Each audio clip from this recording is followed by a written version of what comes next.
Coming up later in the program, we meet one man who gave up his slick corporate suit for wet farm boots.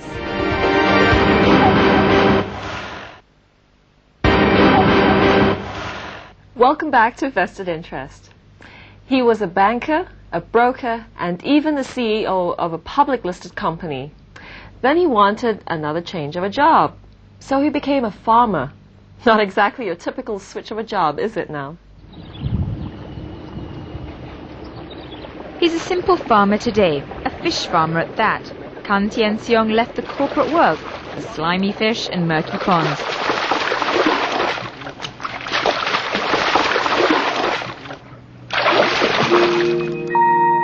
His fishy venture cost him nearly 3 million Sing dollars when he set up the Panda Aquatic Centre. If you're wondering why it costs so much to start a fish farm, well, that's because Tien Seong breeds one of the world's most exotic and expensive fish, the Arowana. Set off the beaten track in Lim Chu Kang Agrotech Park, it's a paradise for avid Arowana collectors, and not to mention the nature lovers too. I always wanted to do my own thing, and my own thing is my hobby, an extension of my hobby. And that would mean the farming of that Asian Arowana, which I've kept as a hobby for many, many years. You know?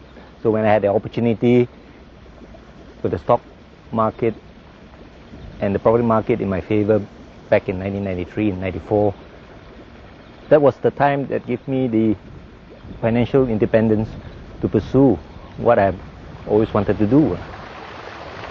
Tien Seong makes it sound so easy, but he actually spent 3 years harvesting the fish. And that's because Arowanas breed only twice a year and need strict breeding conditions.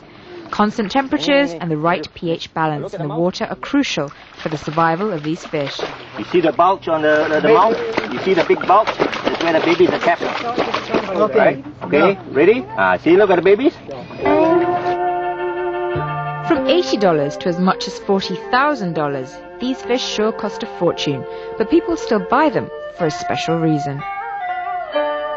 It has to do very much with the two colors, red and gold.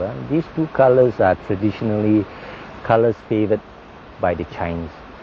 Red, gold signifies wealth, health, and everything's good. They symbolizes what the Chinese hope to achieve.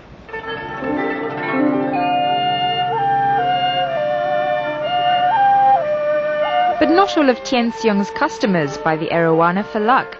For Stephen Lim, his fish help to relieve stress. All he does is to watch them swim by. And of course, not forgetting their potential value.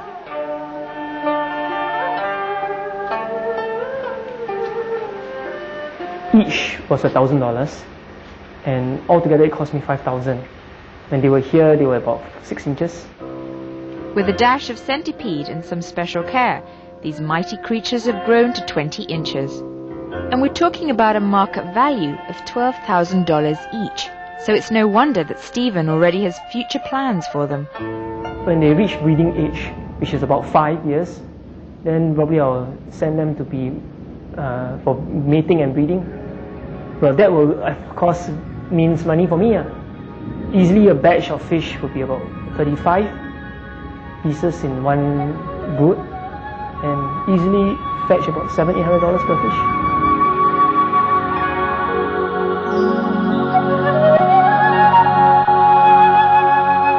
For Stephen, this may be his chance to cash in on the fish, but for a true blue farmer like Tien Seong, his Arowanas mean something more. An Arowana farm is like a rubber plantation. A lot of time spent clearing up the forest land, planting the seed, putting in the fertilizer for the rubber tree to grow. But once the rubber tree matures, you are there, tapping it virtually every day. From the corporate worker to the farmer, Tien Seong really doesn't look like a fish out of water. Well, you don't have to be a fish farmer to make a good investment. Arowana fish could be a better bet than those stocks and shares.